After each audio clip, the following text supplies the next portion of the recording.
Okay, I think we're live now. Hello, my name is Peter Onfalk. I will try to coordinate this Google Hangout on air today on November the 20th, a Friday Google Hangout in Green the Economy, Lessons from Scandinavia course. And with me, I have the pleasure to have two of my colleagues here, Naoko Tojo. Hello, I am Naoko Tojo, working here at the Institute as the Associate Professor in the area of Product-Oriented Environmental Policy, and happy to be with you here today. Good, thank you, Naoko. And Kes McCormick. Yeah, hi, my name's Kes McCormick. As Peter just said, I'm an associate professor here at the Institute. You've probably met me in the Green the Economy course on Lessons for Scandinavia, and starting in January on the 18th, we've got a new course running on sustainable cities, so we'll be there as well. So, but great to be here today. Well, good. So we get that one promoted. Got that one promoted straight away. Excellent.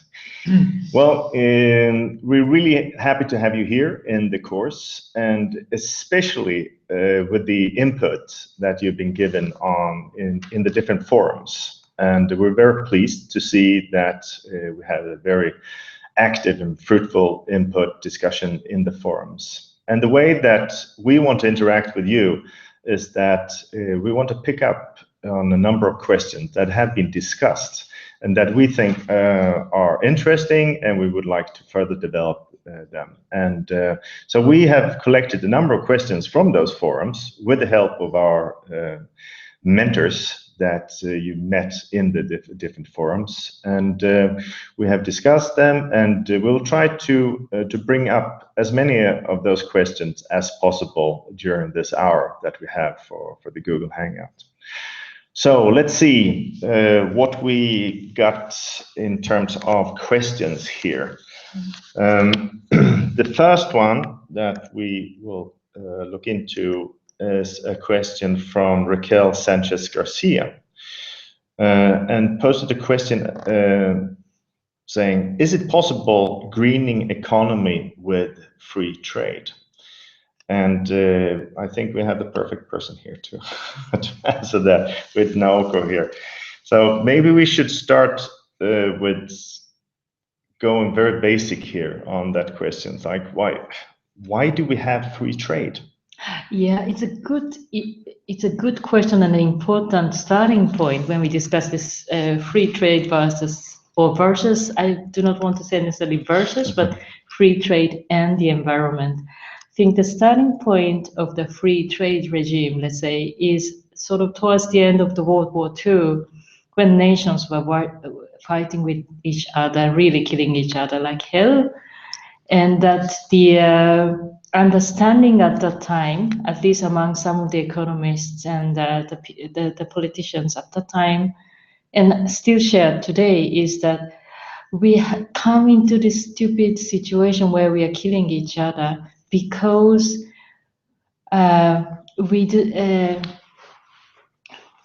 we have sort of different interests related to sort of economy, and that if we have better connection in terms of economic activities, and if we are trading partners, if our engagement in the area of economy is much stronger, then we do not want to come into war.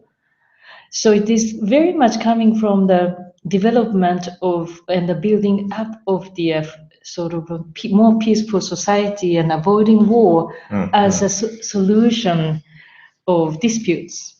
And I think that's a very important starting point. I think that's important to actually bring up to see why do we have these free trade? What's the driving forces?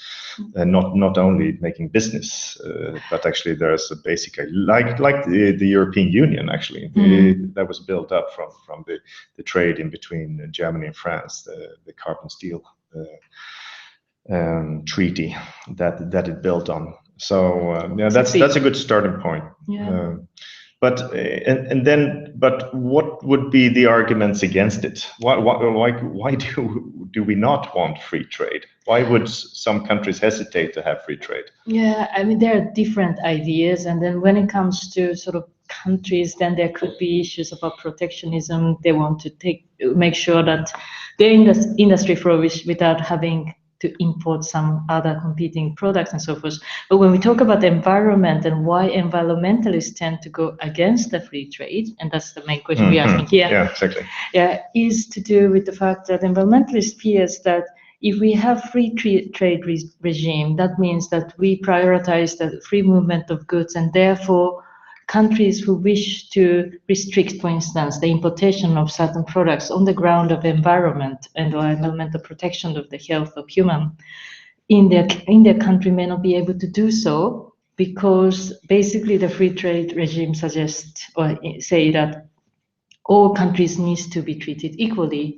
So you cannot favor one country against the other, and you cannot, for instance, put higher tax on certain products because you prefer the other products. And then there are sort of complicated issues around that. For instance, what is considered to be the same product? Like, is it the product that is produced in a certain environmentally harmful manner, but the outcome looks like the same product?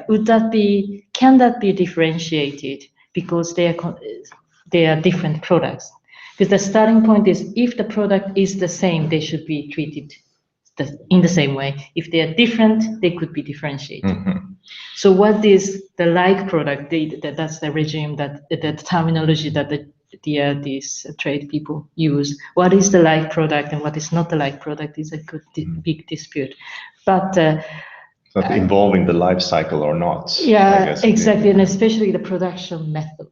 Yeah. So, for instance, the famous case is whether the dolphin the shrimps that are using the dolphin-friendly net should be differentiated from those that are catching dolphins, for instance, things like that. Yeah. But without getting into the details, I mean, that's what the main concern of the environmentalists is, that it would prohibit different countries to have their own legislation protecting the environment. But then that could create problem where, like, if you want to, for the exporting states or importing states alike, it could create distortion in this market if you start to differentiate even when they are the same product. So in that case, harmonization of the legislation in different countries could be a possibility, of managing this. Yeah. And therefore, the EU has the different legislation, especially when it comes to the sort of property of the products. For instance, electronics with harmful substances. All the EU member states are banning the same substances according to the EU-wide legislation, for instance, things like that. And there are international treaties doing something of the same. But when it comes to products, you don't see so many of that. But I think it is a tricky issue, but there are often way forward sort of to go around that. And also, I think it is important to remember that when we started, why do we have free trade? And then we need to strike a good balance between the weigh those interests. Yeah. I am not particularly for that free trade per se, but I think what's important to remember is that it's not really just to promote your own business or the word trade per se. That's not the main point, at least as a starting point. The main idea from the beginning, yeah. Do you want to chip in on that? Yeah, I mean, I think I can just maybe add that, I mean, I think the question is also kind of asking, can we keep our economy essentially as the same and still green it in a way, because free trade's been a fundamental part of our recent economy. And I think that we will see structural changes in our global economy and national economies as we green them. And I think there needs to be new drivers in our economies. And I think free trade is closely linked to gross domestic product GDP as a key measure, and that can't remain the key measure for our economy if we're going to green them. And it's the same with free trade. Free trade needs to be reconnected to other values and other systems to make sure that that it is linked to our goals and visions for the future. So I mean, for me, the question is kind of touching a bit on, you know, how will our economy look in the future, and what changes need to be made. And I mean, the answer is yes, some pretty big changes need to be made to the way our economy works today, and these changes are already happening already. So I think yeah, there's very promising signs, and free trade is kind of part of this large discussion. Well, we need to discuss it, yes, because it's part of the equation, I guess. Yeah. Well, thank you very much. That was a good start. That triggered a lot of discussion on that one. Thank you very much, Raquel, for that question here. Then can we move over to next question? We have a question from Eric van Klaveren. Sorry if I mispronounced that. And he's asking, reforming harmful fossil fuel support, what is holding countries back here? And he's referring to a OECD report published about a month ago, dealing with the public support of fossil fuels, and saying that Mexico has set a good example by cutting subsidies on benzene and diesel. What's holding other countries back? I guess this is another really big question, also a very tricky question here. But I'll turn to you now, Kes, having dealt a lot with energy issues and a lot with renewable energy issues. Why aren't we just moving away, cutting all the subsidies from fossil fuels? First of all, I'd like to ask you, what would be subsidies? So how do we subsidize fossil fuel?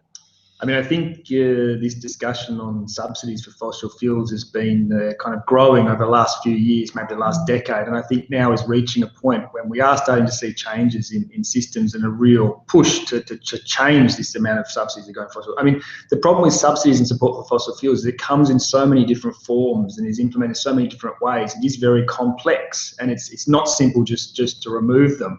However, we know that several organisations have tried to estimate kind of global subsidies to fossil fuels, and it's in trillions of dollars. So the support going to fossil fuels is extraordinary. And when we talk about a level playing field with renewable energy, I mean, there is no level playing field at the moment. I mean, fossil fuels have been supported for decades and decades and have been built up over time. So reducing these subsidies and essentially probably redistributing them to fossil fuels is absolutely pivotal to greening the economy and switching towards renewable energy. But as I said, I mean, I think that there is a lot of talk about this internationally and at a national level. I think that there's a lot of pressure on different organisations to reduce support to fossil fuels. And I think, you know, a few interesting examples are around as well. I mean, the divestment movement, you know, the push to kind of divest from investment in fossil fuel companies is growing and growing. And we're seeing different organisations like universities removing their investments from fossil fuels and other organisations. And this creates a political pressure and also creates legitimacy to the move to reduce fossil fuel subsidies. And I think that we are kind of reaching probably a tipping point at some point where we will actually see considerable change. I think there is a pushback now, but I think that over the coming decade, we will see some serious reductions in fossil fuel subsidies, simply because that there's so much pressure to reduce them and to respond to climate change, and that we need to find funding to go into renewables. At the same time, I think it's also worth mentioning that renewables are becoming incredibly competitive against fossil fuels, even in this environment of immense subsidies going to fossil fuels. Solar is now effectively competitive with fossil fuels in many countries, like Australia, where I'm from. I mean, PV solar electricity is now competitive with coal-fired electricity, which is pretty amazing. And that's actually just going to change the business and industrial landscape. And simply those pressures to keep the fossil fuel subsidies will simply dissipate, I think, over the coming years, and that as the renewables push forwards. So there is a real need to do a lot on this area, but I think that there is immense pressure to reduce them, and that we will start to see changes in the coming years. But why do we need to change them? Yes, but what would be a subsidy? What's an example of a subsidy? How is fossil fuel actually subsidized? then it could be all the way from when you are selling, or when someone is buying fossil fuels, say in the form of gasoline or whatnot. The price of that could be government maybe chipping in so that the price is reduced, but the sellers still make money out of that, type of thing. And I think those are tricky issues for some government at least. But we see also in the dialogue in the how do we call this community? MOOC community. The MOOC community. I saw that someone was giving an example from the UK government and their officials and so. But I think it is common in many other countries as well. In that the elected officials, elected parliament members and so forth, they get supports from fossil fuel industries, enormous supports. And there has been a long history behind that. And so they are not so easily sort of killing, or they cannot really take away these advantages. I can imagine that. And I think that's a good point, and that's what the rise of renewables is changing this whole dynamic. Whereas before, everyone's money, or a lot of people were making money from fossil fuels, and now there's a whole lot of people also making money from renewables, which means there's interest in renewables, which means that people are lobbying for renewables, and I think this is changing the landscape in many ways. And I think that we will see an industrial revolution over the coming decades in our energy sector, no doubt about it. So if you are smart as a government, you start investing more on the renewables. If you're smart as anyone, buy shares in renewables right now, because that's where huge sums of money will be made in the future. The shift from fossil fuels to renewables will make a lot of people very, very rich. So, and I think now there's also a connection with jobs. I think that the fossil fuel industry has positioned itself as an industry that provides jobs, but the more and more as we look at it, there's far more jobs in renewable energy. So as the renewable energy sector grows, we're actually going to create more jobs. So I think that that's also something which is falling apart for the fossil fuel industry, that there aren't that many jobs there.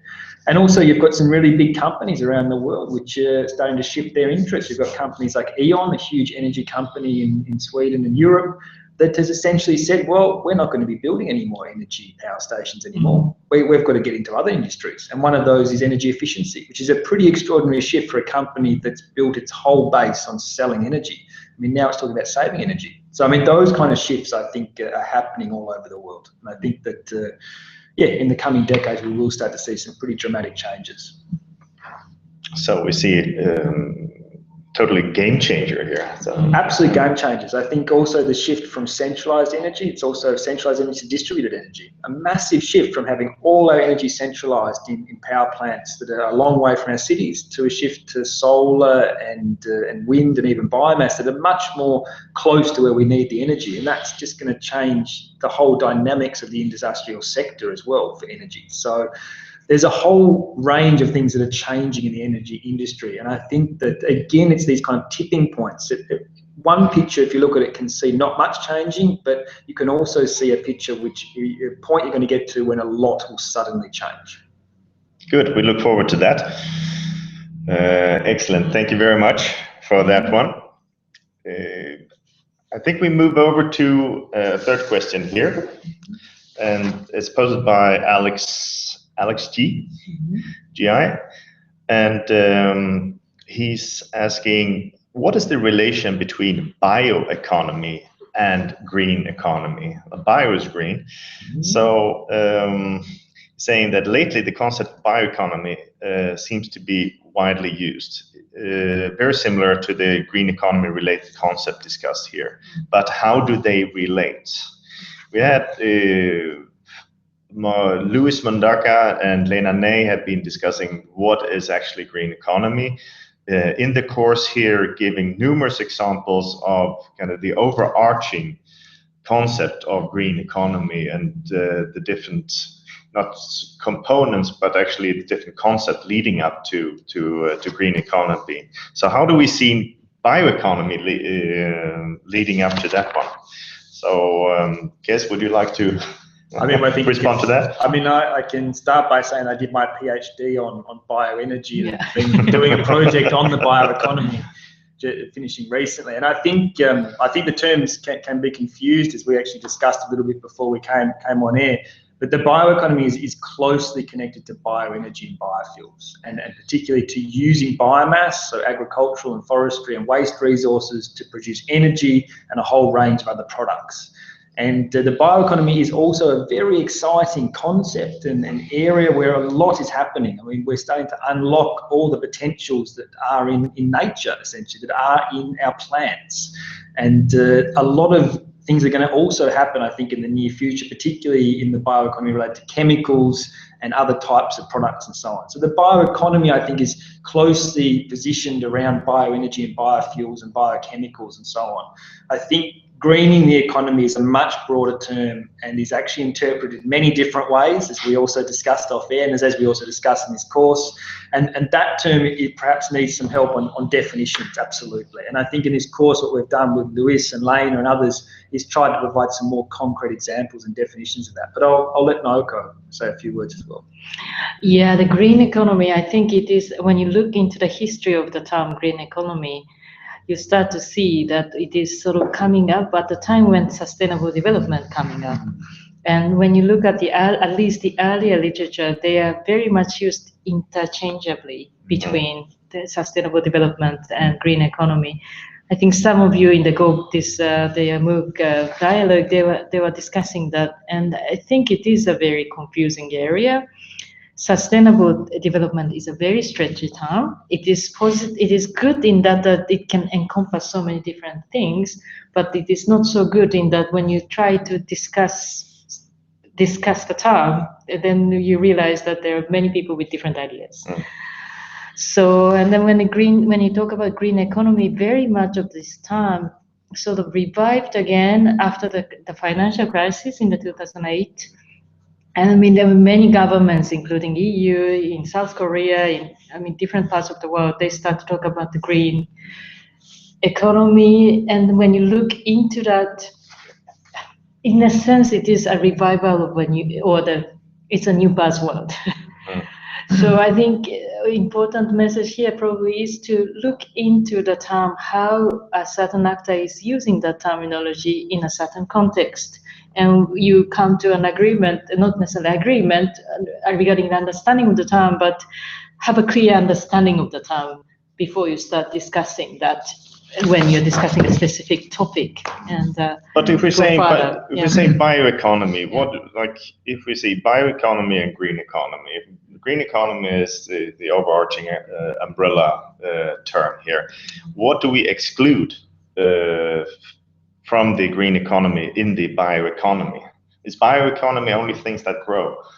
I mean, the bioeconomy for many people refers almost to a specific sector in the overall economy, and that sector is quite broad, but it relates to biomass and the use of biomass for producing products and fuels and various feedstocks and so on. So that's how it is understood. It had a very strong technical focus as well, and now kind of broadening out. So, but it has also related to kind of health as well, but using kind of bio-based resources and products and so on. So, but I would say the bioeconomy is much more tightly defined, actually. Yeah, I agree. Yeah, so it's more to do with the green economy and the sustainable development and so forth. That is broader than bioeconomy. Yeah, and I think as well, just to add on, I mean, bit semantics maybe, but in our course is called Greening the Economy. And I think that's an important thing to remember. Greening is something which it's an action towards the economy. So we're talking about something happening in our economy, something changing in our economy. We know that our global economy and our national economies, we have those, they're hugely important.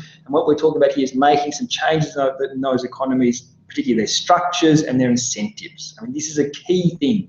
What does our economy incentivize? At the moment, it incentivizes all to get rich, okay? And now we need to essentially add a few other values in there and other incentives. And that links back to our discussion on fossil fuel subsidies. If there's subsidies for renewable energy as opposed to fossil fuels, what are we going to get? We're going to get renewable energy. And so it's really about changing the way our economy provides different incentives. You know, it's about providing clear directions to companies that if they invest in this industry, then they'll benefit. If they invest in another, then they won't. So I think that really is an important point to make, because we are talking very much about greening the economy. Action. Doing Yes. something. Verb. Good. Thank you very much. That on bioeconomy and green economy. I hope you're satisfied with that answer, Alex. You have to keep on adding to the forum, otherwise keep on the discussion. Let's see. We have another question here from Kimboa Richard here.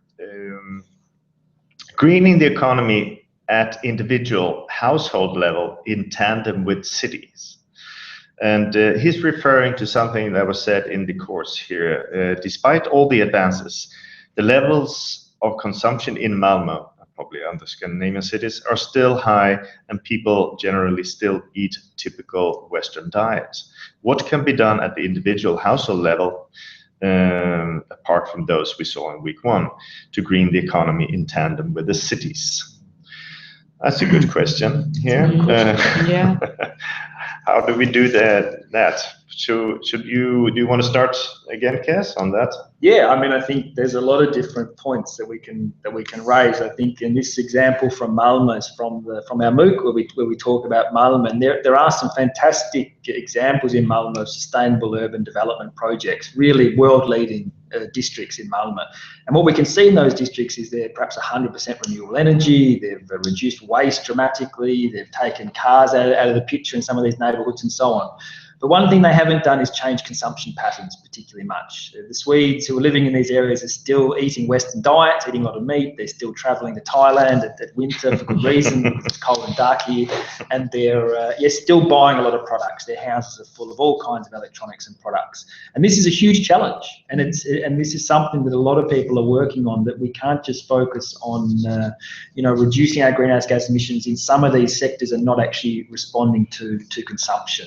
And I think that cities like Malmö are actually working significantly with consumption, working around food, working around the kind of values we have, working around our working life, working around kind of spending money on experiences rather than products, and so on. So there is a lot of activity in this field, but it is very hard to crack, because we do live in a world, certainly the Western countries live in a world where we're told constantly to consume. And that is some message that we need to change. So I think that's a real challenge for cities and for nations and for individuals. But Malmö is a great case where there is a lot happening. And I think the other important thing to say about consumption is, when we talk about consumption, we have to be very aware of consumption needs to be discussed and worked with differently in different parts of the world. So in some parts of the world, we've got massive overconsumption, huge problems. In other parts of the world, we need to actually increase consumption and provide more aspects to particular types of consumption. So we have to be delicate when we talk about reducing consumption, that there are parts of the world like Sweden, clearly there has to be some reductions. Other parts of the world, we actually need to increase consumption. Yeah, and I think it's coming to that, it's a lot about the distribution. Yes. When we talk about food, for instance, and then we talk about food shortage, and it's not really about the shortage in terms of the absolute term. It's about distribution in this part of the world, in Scandinavia, in North America, in Western Europe, in Eastern part of Asia, and so forth. We are wasting so much food. We cannot eat all of it. No. So how much of the food is going to the waste stream without being eaten? There are different initiatives happening in these countries as well, but still I think the amount of food going to the waste stream is still quite significant. Whereas there are people who don't have access to it. So it's really about the distribution. And like, for me, coming from Malmö, I'm part of the problem. So, but to take this down to practical level here, what can a city actually do? Like, if greening a city, how do we actually do that from a consumption side? And from my experience, a few things that the city has done. They are using informative tools, policy tools to actually bring up the discussion with the public on billboards and so on. In school, for example, you brought up the food issue. They're bringing up examples of or initiatives of having 1 day a week meat-free vegetarian food, as they're trying to move away from meat. This is a very small first step, but it's a practical step. And then another way of consuming is consuming transport, for example. And there are a lot of initiatives by the city to stimulate walking and bicycling instead. And so there's an area where they actually have worked quite a lot to facilitate a more sustainable consumption in those ones. Also, when it comes to housing, how to build dwellings and businesses adjacent to each other. So the cities can actually do and have done a few things to just take steps towards a more sustainable consumption. But still, it's a very rich country, and so we actually have the possibility to consume a lot. I had an interesting example. I think it was from Helsinki in Finland, our neighboring country. The city officials there, they were trying to provide some tips for the Christmas present, which is sort of an indispensable part of the Western culture, let's say, and that people are busy finding good presents these days because we don't have that need anymore. There are so much products abundant in a household. So what do we do? And then but anyway. So I learned that they were, for instance, providing links to different theater experiences, linked to donation, for instance. When they will give you put, let's say, 200 krona to one of the sort of the, UNICEF, for instance, and then they can be used for providing bicycle in another part of the world, or provide vaccination and things like that. So they basically put together those information package on their website and talking about the sustainable consumption. So I think that's another possibility for cities by, again, provision of information in a way to direct people's attention to some of those issues, and maybe also to, like, in conjunction also with businesses, to work together with businesses and restaurants and so on, to minimize the waste from food, for example, and to try to move more into vegetarian, locally grown, locally produced products and so on. So no, I think just following on from that point, I think like city governments or municipalities in most parts of the world don't have enough power to directly influence all of the cities. So really their main job is to enable other organisations and people to be making changes. So the enabling role is perhaps the key role for most city governments around the world. And we're seeing that, more and more in cities all over the world, trying to enable action and so on, enable other collaborations to take place. And we learn more about that in the City MOOC. We do learn more about that. In Sustainable City MOOC, starting on January 18. Yeah, more promotion there. Yes. You want to add to that, or shall we move on? I think we can move on. Move on. Yeah. Thank you very much on that one. Good question. Thank you very much, Kimbo Richard. And now. And finally, we have a question from Anna here on sustainable cities versus smart cities. And she writes that the concept of smart cities seem to appeal more to people and governments. In fact, it becomes sort of a fashion trend to talk about smart cities in the context of cities development. So why are we going smart instead of going sustainable? Yeah. Semantics here. Yeah, again.